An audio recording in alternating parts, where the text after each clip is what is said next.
Hello बच्चों, कैसे हो आप? तो आज मैं आपकी एक मेजर प्रॉब्लम जिससे आप बहुत परेशान रहते हैं उसका सॉल्यूशन लेकर आई हूँ।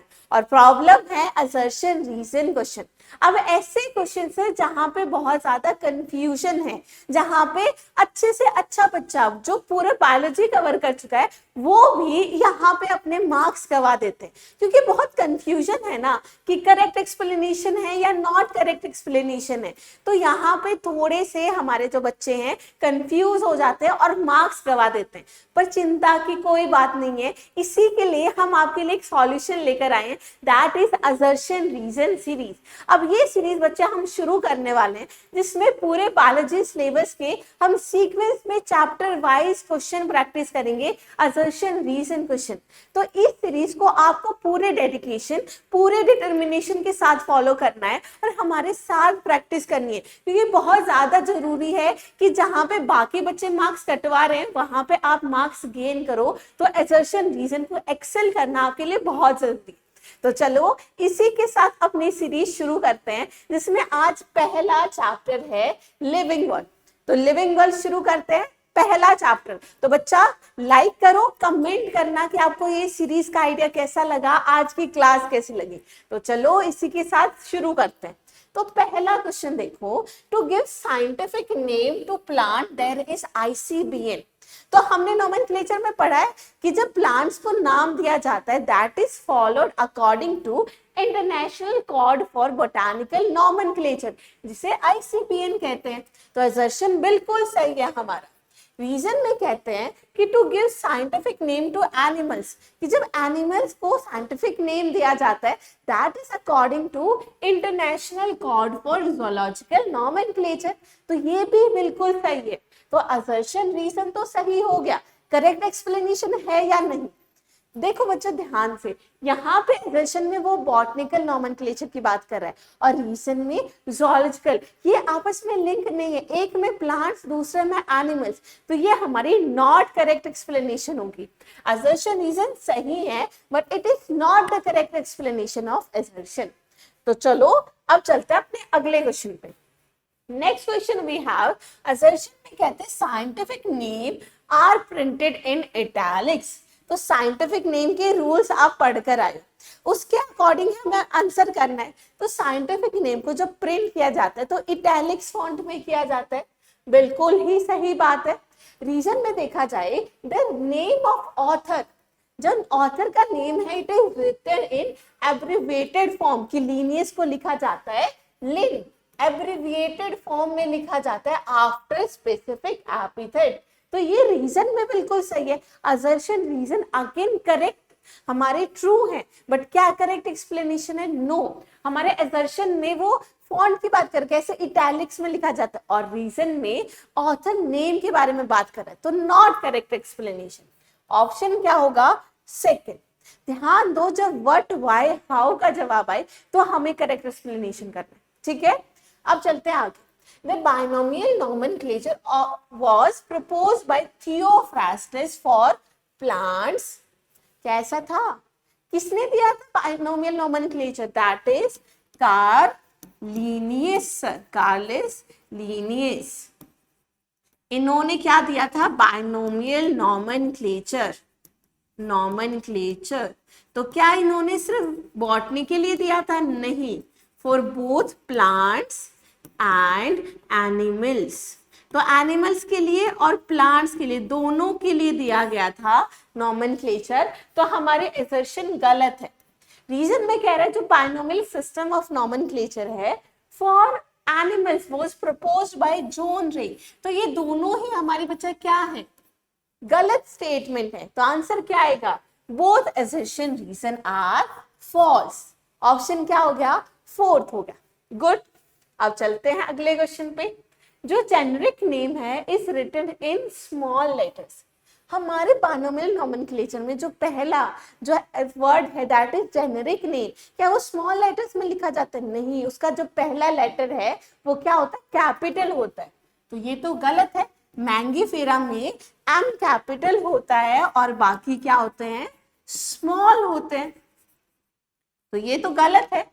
Specific specific name is written in capital letter. जो specific name है that is indica, क्या उसे capital letters में लिखा जाता? नहीं, small letters में। तो देखो यहाँ पे भी assertion reason दोनों ही गलत है, तो आंसर क्या होगा? आंसर होगा फोर्थ। चलो आगे, आसान है, डरने की कोई बात नहीं है, थोड़ा लॉजिक लगाना है और आंसर आ जाएगा। अब आगे देखते हैं, जो system of providing name to two component is called binomial nomenclature, कि जो सिस्टम है टू प्रोवाइड नेम जिसके दो कंपोनेंट्स होते हैं, एक जेनरिक नेम, दूसरा स्पेसिफिक एपिथेट, तो इसी को बाइनोमियल नोमेनक्लेचर कहा गया था। तो बिल्कुल ही सही स्टेटमेंट है, असर्शन तो करेक्ट है। Each name consist of first specific name, पहला नेम क्या होता है? जेनरिक नेम, और दूसरा नेम होता है हमारा स्पेसिफिक। तो ये क्या कर रखा है इन्होंने? उल्टा दे रखा है। तो असर्शन तो सही था बट रीजन क्या कर दिया था हमारा? गलत। तो आंसर क्या होगा? असर्शन इज ट्रू और रीजन क्या होगा? फॉल्स। तो ऑप्शन अपना 3 हो गया। समझ गए? अब चलते हैं आगे। अगला देखो बच्चा, new names in binomial nomenclature are derived from Latin. कि अगर मैं बात करूं जो नए नाम दिए गए थे हमारे बाइनोमियल नोमेनक्लेचर में, या तो वो लैटिन लैंग्वेज से थे या उसे डिराइव किया गया था फ्रॉम लैटिन। तो ये तो बिल्कुल सही है, लैटिनाइज होता है हमारे साइंटिफिक नेम, बिल्कुल। अब इसका रीजन पहले खुद सोचो, क्यों किया गया, क्यों लैटिन को ही चूज किया गया? क्योंकि लैटिन एक डेड लैंग्वेज है, आज के टाइम पे वो नहीं बोली जाती, मतलब उसमें जो चेंजेस हैं वो नहीं आते। अब डेड लैंग्वेज है तो ये सुटेबल थी कि इसको साइंटिफिकली यूज किया जा सके, कि बार बार बदलती नहीं रहेगी। तो रीजन में क्या लिख रखा है कि Latin is a dead language. तो देखो बिल्कुल सही है। और क्या करेक्ट एक्सप्लेनेशन है? बिल्कुल है। इसका रीजन तभी तो लैटिन को चूज किया गया था। तो असर्शन रीजन दोनों सही है और हमारी करेक्ट एक्सप्लेनेशन है। तो व्हाट, हाउ, व्हाई का जवाब आते ही ऑप्शन क्या हो गया? 1 हो गया करेक्ट एक्सप्लेनेशन। चले अब अपने अगले क्वेश्चन पे चलो। अगला क्वेश्चन देखो, in binomial nomenclature both words are separately underline. जब हम लिखते हैं तो लिखते वक्त मैंने कैसे लिखा था? मैंगी फेरा जो कि जेनेरिक नेम है और इंडिका। तो जब हम लिखते हैं इनको दोनों को सेपरेटली अंडरलाइन करते हैं।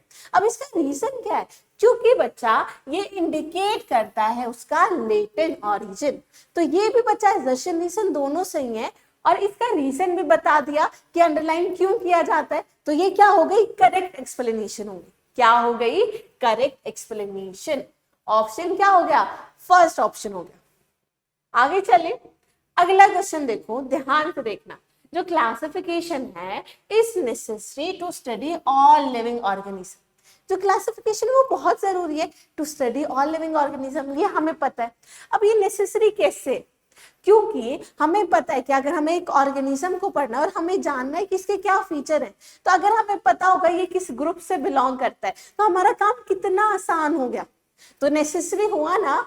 अब यहाँ पे रीजन में देखो, इन क्लासिफिकेशन जो individuals are group into categories, तो जो इंडिविजुअल्स है उनको कैटेगरीज में ग्रुप कर दिया जाता है और ग्रुपिंग की वजह से हमारे लिए इजी हो जाता है स्टडी करना। तो नेसेसरी है ना, और ये इसको एक्सप्लेन भी कर रहे हैं। तो ऑप्शन क्या आ जाएगा? Both assertion reason are correct and correct explanation. तो ऑप्शन अपना होगा फर्स्ट। तो जब भी असर्शन को रीजन एक्सप्लेन कर रहा है व्हाट, हाउ या व्हाई के टर्म्स में, तो ऑप्शन 1 जाएगा। अगर असर्शन रीजन आपस में लिंक्ड नहीं है तो आंसर क्या जाएगा? सेकंड। समझ गए? अब चलते अपने अगले क्वेश्चन पे। अगला क्वेश्चन देखो, जो सिस्टमैटिक्स है is defined as the science of diversity of organism in evolutionary context। अगर सिस्टमैटिक्स की बात की जाए, सिस्टमैटिक्स को क्या बोला था? Taxonomy plus evolutionary. मतलब जो हमारी टेक्सोनोमी जो प्रोसेस है क्लासिफिकेशन का विद इवोल्यूशनरी कॉन्टेक्स्ट, उसी को तो हमने सिस्टमैटिक्स कहा था। तो असर्शन बिल्कुल ही सही है। रीजन क्या है? Systematic include inter relationship between organism. कि इनको क्यों कहा गया था कि इन्होंने इवोल्यूशनरी कॉन्टेक्स्ट को इंक्लूड किया? क्योंकि ये जो हमारा इंटर रिलेशनशिप है बिटवीन ऑर्गेनिज्म उसको भी डिफाइन कर रहे थे। तो हमारी ये देखो ये करेक्ट एक्सप्लेनेशन हो गई। ये जो हमारा पॉइंट था विद इवोल्यूशनरी कॉन्टेक्स्ट उसको रीजन में एक्सप्लेन कर दिया गया with inter relationship.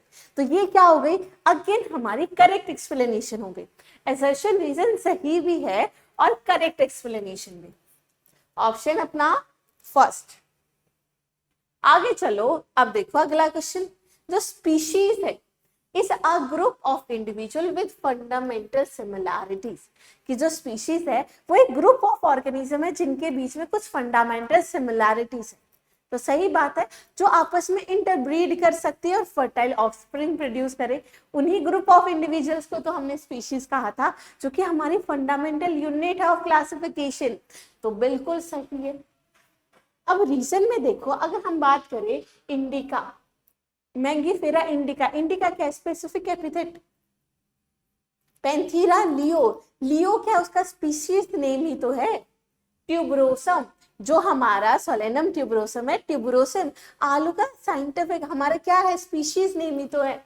Represent such group of individual, तो ये क्या कर रहे हैं, उन ग्रुप्स को रिफाइन कर रहे हैं। तो असर्शन रीजन दोनों सही है, बट रीजन एक्सप्लेन नहीं कर रहा। असर्शन में तो स्पीशीज के बारे में बताया गया था, रीजन में बच्चा एक एग्जाम्पल दे दिया। जब तक एग्जाम्पल एक्सप्लेन ना करे तब तक वो क्या होता है, नॉट करेक्ट एक्सप्लेनेशन। तो यहाँ पे ऑप्शन क्या आएगा, नॉट करेक्ट एक्सप्लेनेशन।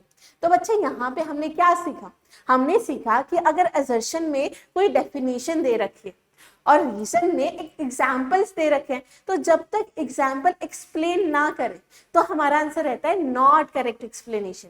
अगर एग्जाम्पल का नाम मेंशन करके उसके साथ एक्सप्लेन किया जाए कि कैसे उसके एग्जाम्पल हैं, तो आप करेक्ट करते। तो इस चीज का ध्यान रखना। तो यहाँ पे क्या हो गया, second option not correct explanation. अब अगले क्वेश्चन पे चलें। अगला क्वेश्चन देखो, जो cats and dogs have some similarities. अब कैट्स और डॉग्स के बीच में कुछ तो सिमिलैरिटीज है ही, कि मैमल्स हैं, देखा जाता है कि 4 पैर है, एक पूंछ है, मतलब हेयर्स होते हैं बॉडी पे, हमें पता है ना, बहुत सारी सिमिलैरिटीज तो है ही। तो असर्शन सही है। अब रीजन में क्या लिखा है, रीजन में लिखा है कि जो कैट्स डॉग्स हैं वो बिलोंग करती हैं to the same family Canidae. क्या कैट्स डॉग्स की सेम फैमिली? नहीं, दैट इज फेलिडे। हमारी क्या है, फेलिडे है। तो ये क्या हो गया हमारा गलत, एक ही है कैनिडे, दूसरी है फेलिडे, तो ये दोनों अलग अलग फैमिली से बिलोंग करते हैं। तो असर्शन रीजन, असर्शन तो बिल्कुल सही था पर रीजन तो गलत था ना। तो आंसर क्या आएगा, assertion is true, reason is false, option 3। आगे चलो, order is broad category which falls between class and family। अब एक ऑर्डर ब्रॉड कैटेगरी है जो हमारा जब क्लास हायरार्की देखते हैं तो किसके बीच में आती है, क्लास, ऑर्डर एंड फैमिली। तो यही तो हायरार्की, तो बिल्कुल सही है। असर्शन क्या हो गया, सही हो गया। रीजन में क्या लिखा है कि order being a higher category, order हमारी हायर कैटेगरी है जो कि असेंबलीज है, एक ग्रुप है of families which exhibit a few similar character. तो जो फैमिलीज कुछ सिमिलर कैरेक्टर्स दिखाए उनको एक ग्रुप में असेंबलीज कर दिया जाता है, जिसे क्या कहा जाता है, ऑर्डर। तो इस चीज से डिफाइन कर दिया गया कि वो कैसे फैमिली से अबव कैटेगरी है, हायर कैटेगरी। तो देखो हमारे रीजन सही भी है और इसने एक्सप्लेन भी कर दिया कैसे हमारी फैमिली के ऊपर हायर कैटेगरी में क्या आ रहा है, ऑर्डर आ रहा है। तो ये क्या होगा, करेक्ट एक्सप्लेनेशन। असर्शन रीजन भी सही है और क्या है बच्चा लोग, करेक्ट एक्सप्लेनेशन। समझ गए? चलो आगे चलते हैं। Next question we have is, all living organism can sense their surrounding and respond to environmental stimuli. तो ये बिल्कुल सही है, जितने भी लिविंग ऑर्गेनिज्म होते हैं वो सेंस कर पाते हैं एक्सटर्नल स्टिमुलाई को और उसके अकॉर्डिंग रिस्पॉन्स कर पाते हैं। और इसी को कौन से प्रॉपर्टी कहा जाता है, कॉन्शियसनेस। क्या कहा जाता है, कॉन्शियसनेस। तो बच्चा ये क्या हो गई, हमारी सही हो गई, असर्शन सही स्टेटमेंट। आगे देखो रीजन में क्या लिखा है, this ability to sense and respond is a defining feature of living organism. ये जो सेंस करने की एबिलिटी, ये उसका डिफाइनिंग फीचर है। डिफाइनिंग फीचर क्यों कहा गया, क्योंकि ये हमारे सारे के सारे लिविंग ऑर्गेनिज्म में प्रेजेंट है, in both prokaryote and eukaryote. तो बच्चा रीजन भी सही। अब ये थोड़ा सा कंफ्यूजिंग लगेगा बच्चों को, क्योंकि बच्चे सोचेंगे ऊपर कॉन्शियसनेस की बात की गई, रीजन में लिखा गया वो डिफाइनिंग प्रॉपर्टी, करेक्ट एक्सप्लेनेशन, लेकिन ये करेक्ट एक्सप्लेनेशन नहीं है। अगर ये हमारी क्या होती, रीजन हमारे असर्शन में दिया होता कि हमारी एबिलिटी टू सेंस एक डिफाइनिंग प्रॉपर्टी, और रीजन में लिखा होता है ये कि ऑल लिविंग ऑर्गेनिज्म सेंस कर पाते हैं, तो बच्चा वो करेक्ट एक्सप्लेनेशन होती। लेकिन अभी असर्शन को कि एबिलिटी टू सेंस जो सभी में प्रेजेंट है, उसको नीचे में लिख दिया डिफाइनिंग प्रॉपर्टी, ये उसकी करेक्ट एक्सप्लेनेशन नहीं है। तो आंसर आपका 2 जाएगा बच्चा। आंसर क्या जाएगा, 2 जाएगा। समझो जब असर्शन को रीजन में एक्सप्लेन किया जा रहा है तब आंसर 1 होता है, ठीक है। यहाँ पे आंसर सेकंड है। आगे चलो, there is a need to standardize the naming of living organism। living organism को नेम करने का एक स्टैंडर्डाइज सिस्टम होना चाहिए, such as a particular organism is known by the same name all over the world, कि एक ऐसा system होना चाहिए कि एक ऑर्गेनिज्म का सिर्फ एक ही नाम हो जो पूरे वर्ल्ड में जाना जाता हो। ठीक है, बिल्कुल सही स्टेटमेंट है। Local names vary from place to place which create confusion. अब जो लोकल नेम्स थे वो चेंज होते रहते थे प्लेस टू प्लेस, अब इसकी वजह से क्या होता था, कंफ्यूजन होता था। अब ये कंफ्यूजन मिटाने के लिए ही तो जरूरत थी साइंटिफिक नेम्स की, जिनका सिर्फ एक ही नाम हो जो पूरे के पूरे वर्ल्ड में उसी नाम से जाने जाए।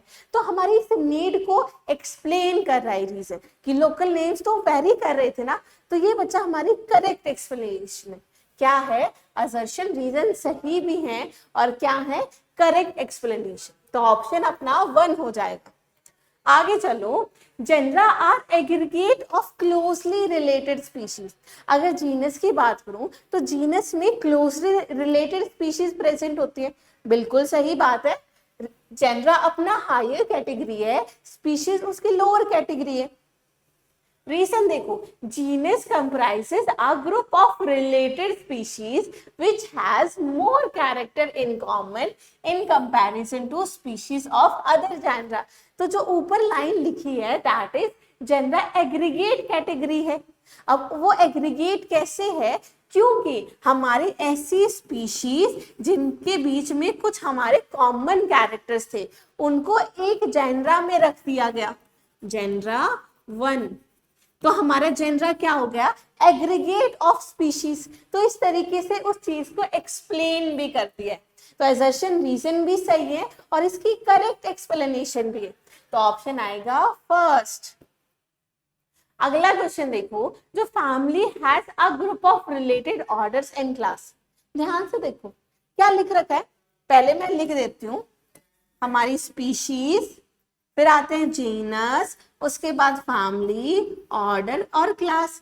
तो फैमिली क्या एग्रीगेट है रिलेटेड ऑर्डर्स का, गलत हो गया ना।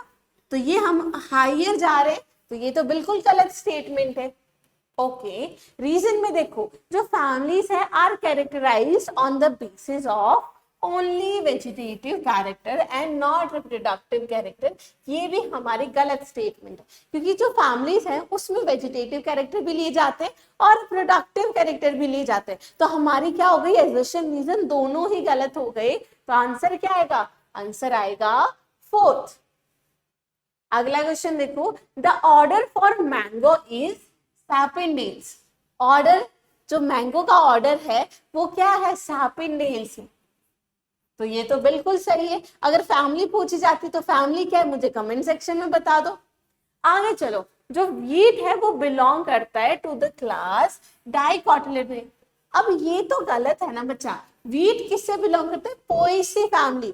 पोएसी एक मोनोकोट फैमिली है, तो यहाँ पे क्या आना चाहिए था, मोनोकोटिलेडोने, मोनोकोटिलेडोने।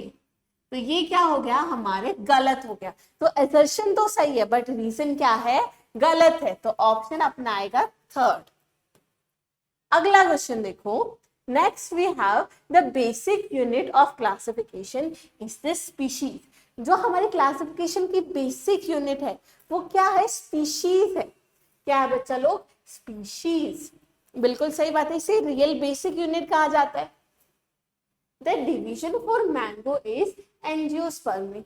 मैंगो का जो डिवीजन है वो क्या होता है? एंजियोस्पर्म होता है. मैंगो एक एंजियोस्पर्म डिवीजन से बिलोंग करता है. 4 दे रखा है ना पूरा एनसीईआरटी में, वही तो पूछ रहा है. तो ये भी बिल्कुल सही है. पर क्या करेक्ट एक्सप्लेनेशन है? नहीं. ऊपर तो वो स्पीशीज की बात कर रहा है और नीचे बात कर रहा है वो डिवीजन की. तो ये तो क्या हो गया? नॉट करेक्ट एक्सप्लेनेशन हो गया. तो ऑप्शन क्या आया? Second. Consciousness is considered as the defining property of. देखो जिस क्वेश्चन की मैं आपसे बात कर रही थी, अब अजर्शन में पढ़ो. अजर्शन में क्या लिखा कि जो कॉन्शियसनेस है उसे डिफाइनिंग प्रॉपर्टी कहा जाता है लिविंग ऑर्गेनिज्म की. सही स्टेटमेंट है. अब आपने स्टेटमेंट पढ़ ली, अब मन में इसका रीजन सोचो कि क्यों डिफाइनिंग फीचर कहा गया था. क्योंकि ये एक ऐसी प्रॉपर्टी जो सारे के सारे लिविंग ऑर्गेनिज्म में मिलती है और किसी भी नॉन लिविंग में नहीं मिलती. तो ये दिमाग में सोचा ना आपने. और रीजन में क्या लिख रखा है? All living from prokaryote to the most complex eukaryote वो सेंस कर सकते हैं, रिस्पॉन्ड कर सकते हैं एनवायरमेंटल स्टिमुलाई को. तो ये इसको एक्सप्लेन भी करे कि सभी में प्रेजेंट है. तो ये इसकी डिफाइनिंग प्रॉपर्टी है ना. तो असर्शन सही है और रीजन भी सही, और रीजन एक्सप्लेन कर रहा है कि क्यों इसे डिफाइनिंग कहा गया था. तो आंसर क्या आ जाएगा? आंसर आ जाएगा फर्स्ट. अगला हम क्वेश्चन देखेंगे. अगला क्वेश्चन हमारे पास है nomenclature takes into account evolutionary relationship. गलत है ना. कैसे गलत है? क्या नॉमेनक्लेचर में इवोल्यूशनरी रिलेशनशिप लिया जाता है? नहीं. नॉमेनक्लेचर का मतलब है नाम देना, किसी भी ऑर्गेनिज्म को नाम देना. तो ये तो बिल्कुल गलत है. रीजन है कि जो चार्ल्स डार्विन है use Systema nature for title of. नहीं, चार्ल्स डार्विन सर नहीं, हमारे लीनियस सर थे जिनकी बुक के टाइटल का नाम था सिस्टमा नेचर. तो हमारा असर्शन भी गलत था, हमारा रीजन भी गलत था. आंसर आ जाएगा आपका 4. आगे देखो. The number of species that are known and described range between 1.7 to 1.8 million. कि आज तक कितने हमारे स्पीशीज को डिस्क्राइब किया गया? That is 1.7 to 1.8 million. सही एनसीईआरटी का डेटा है ये. तो असर्शन सही है. रीजन है out of this 1.2 million are plants. अरे नहीं, ये तो एकदम सीधा सा गलत हो गया. क्योंकि इकोलॉजी में आगे जाके पढ़ोगे कि हमारे क्या है, मोर हमारी किसकी स्पीशीज है? एनिमल की स्पीशीज आता है. इसमें तो 1.7 में से 1.2 प्लांट्स दे दिया. तो असर्शन ठीक था, रीजन था गलत. आंसर क्या हो जाएगा? आंसर हो जाएगा 3rd. अगला क्वेश्चन देखो. There are only 7 obligate categories in taxonomy. Taxonomy जब हायरार्की हमने पढ़ी तो 7 ऑब्लिगेट कैटेगरीज है. सबसे ऊपर किंगडम, फाइलम या डिवीजन, फिर हमारा क्लास, उसके बाद ऑर्डर, फैमिली, जीनस और स्पीशीज. ये 7 ऑब्लिगेट कैटेगरीज है. लेकिन कुछ और भी कैटेगरीज बाद में डेवलप हुई थी जिनको इंटरमीडिएट कैटेगरी कहा जाता है. इंटरमीडिएट कैटेगरी बचा होती है जैसे कि आपकी सब फैमिली, सब स्पीशीज या ट्राइब, जो कि ऑब्लिगेट नहीं है.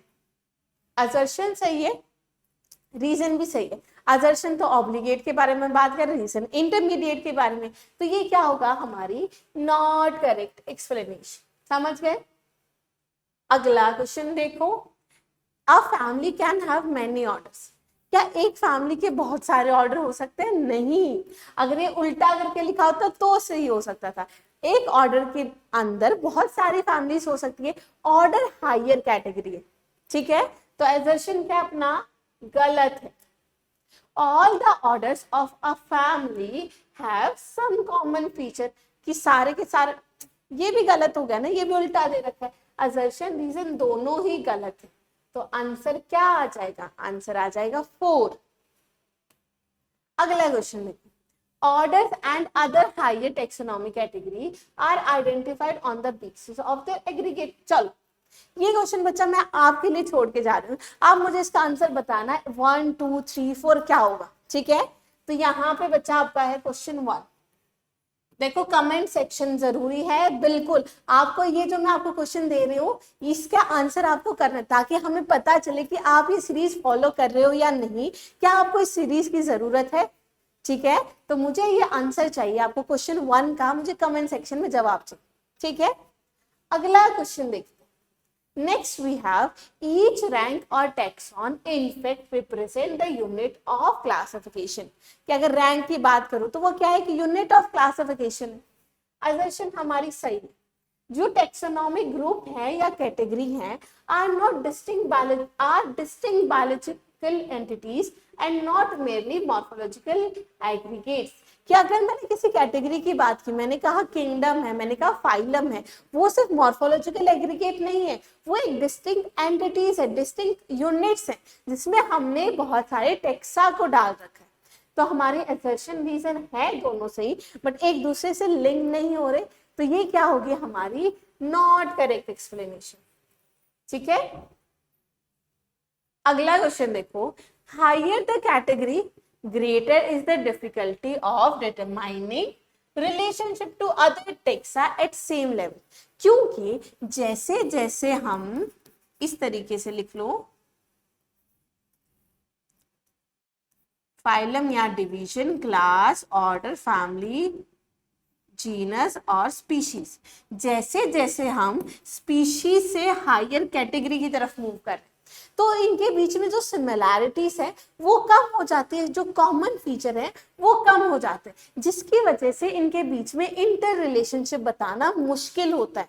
अब मुश्किल है इसलिए डिफिकल्ट है टू डिटरमाइन रिलेशनशिप। ठीक है, क्योंकि क्या है सिमिलैरिटीज हमारी कम हो गई। समझ गए। अगर मैंने आपको कहा सोलेनम ट्यूबरोसम, सोलेनम लाइकोपर्सिकॉन, तो उनके बीच में तो बहुत सारे कॉमन कैरेक्टर्स है ना, तभी तो एक जेनर से बिलोंग करता है। ठीक है, अब रीजन लिखता है कि lower the taxa more the characteristic that the member with in the tax on share. कि जितना लोअर टेक्सा होगा, जैसे अगर मैं दो स्पीशीज की बात करूं उनके बीच में ज्यादा कॉमन कैरेक्टर्स हैं, तो हमारे जो हायर की तरफ जाते हैं तो लेस कॉमन कैरेक्टर्स होंगे, इंटर रिलेशनशिप बताना मुश्किल होता है। तो हमारा असर्शन रीजन है दोनों सही, और हमारी क्या है करेक्ट एक्सप्लेनेशन, क्योंकि हायर में कम सिमिलैरिटीज है तो रिलेशनशिप बताना मुश्किल। ऑप्शन 1। अगला क्वेश्चन देखो जो रिप्रोडक्शन है। चलो ये क्वेश्चन भी आपके लिए बहुत इजी क्वेश्चन है, हमारा व्हाट इज लिविंग टॉपिक्स है, तो ये आपका है क्वेश्चन नंबर 2, जिसका जवाब मुझे कमेंट सेक्शन में चाहिए। ठीक है, तो मुझे बताना करेक्ट एक्सप्लेनेशन या नॉट करेक्ट एक्सप्लेनेशन। आगे चलते, अगला क्वेश्चन देखो। The problem of classification become more complex at higher category. कि अगर मैं बात करूं हमारे जितनी ज्यादा ऊपर कैटेगरी होगी, जो क्लासिफिकेशन है वो ज्यादा मुश्किल हो जाता है, ज्यादा कॉम्प्लेक्स हो जाता है। क्यों हो जाता है? क्योंकि हायर कैटेगरी में कम सिमिलैरिटीज है, इसलिए रिलेशनशिप बताना मुश्किल था ना। तो असर्शन तो सही है। Higher the category greater is the difficulty of determining relationship. कि जितनी ज्यादा ऊपर की कैटेगरी होती है उनके बीच में रिलेशनशिप बताना मुश्किल है, क्योंकि बहुत डिफरेंट हो जाते हैं, जो सिमिलर कैरेक्टर्स है वो बहुत कम हो जाते हैं। And at the same level, मतलब जो डिफिकल्टी है वो बताना मुश्किल होती है, इसलिए तो वो ज्यादा कॉम्प्लेक्स हो गया। असर्शन रीजन दोनों ही सही है और हमारी करेक्ट एक्सप्लेनेशन। ठीक है, आगे चलो। The members of a family have less similarities than the members of genus. अब ये आपका क्वेश्चन 3 है, जो मैंने अभी आपको कंसेप्ट बताया है कि lower the taxa higher the similarities. ठीक है, यही यहाँ पे यूज होगा। क्वेश्चन 3 है जिसका जवाब आप मुझे कमेंट सेक्शन में दोगे। ठीक है, आगे देखते हैं। पिटूनिया एंड धतूरा शो सम सिमिलैरिटीज। पिटूनिया धतूरा किससे बिलोंग करते हैं? सोलेनेसी फैमिली से। उनके बीच में कुछ सिमिलैरिटीज होती हैं, तभी तो एक फैमिली से बिलोंग कर रहे हैं, तो असर्शन तो सही है। अब रीजन में क्या लिखा है? जो पिटूनिया धतूरा है are place in the same Brassicaceae. गलत लिख दिया ना, हमारे पिटूनिया धतूरा कौन सी फैमिली से बिलोंग करते हैं? सोलेनेसी। कहां से? सोलेनेसी। तो असर्शन रीजन दोनों ही असर्शन सही है, रीजन अपना गलत है, तो ऑप्शन अपना आएगा थर्ड। अगला क्वेश्चन देखो, all living phenomena are due to underlying interaction, कि जितने भी लिविंग फिनोमिना है, कि जो तुम्हारा दिल है वो हार्ट को पंप करता है, वो पंप क्यों कर रहा है, क्योंकि उसके अंदर जो टिश्यू है वो आपस में इस तरीके से इंटरेक्ट करता है, उस इंटरेक्शन की वजह से वो अपना फंक्शन परफॉर्म करता है। तो जितने भी फंक्शन है, प्रॉपर्टीज है, that is due to underlying interaction. तो सही स्टेटमेंट है, असर्शन सही हो गया। जो प्रॉपर्टी है सेलुलर ऑर्गेनेल्स की are present in their molecular constituent that do not arise due to interaction among them, ये बच्चा गलत है।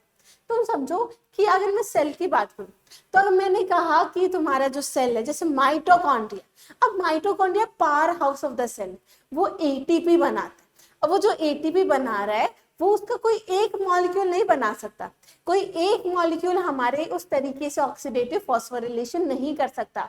ऑक्सीडेटिव फॉस्फोरिलेशन जो एटीपी बनना है वो होता क्यों है, कि बहुत सारे कॉम्प्लेक्स मिलके वो एटीपी बनाते हैं, तो that is due to interaction. उनके जो मॉलिक्यूल है उनके अंदर, उनके जो एंजाइम है वो इकलौते वो फंक्शन नहीं परफॉर्म कर पाते। तो सेम चीज यहाँ पे है कि हमारी जो फीचर है, जो प्रॉपर्टी है, that is due to interaction. तो वो इंटरेक्शन की वजह से, ना कि उसके कॉन्स्टिट्यूएंट्स की वजह से। तो असर्शन सही था, रीजन था गलत, तो ऑप्शन क्या आ जाएगा, ऑप्शन अपना आ जाएगा थर्ड।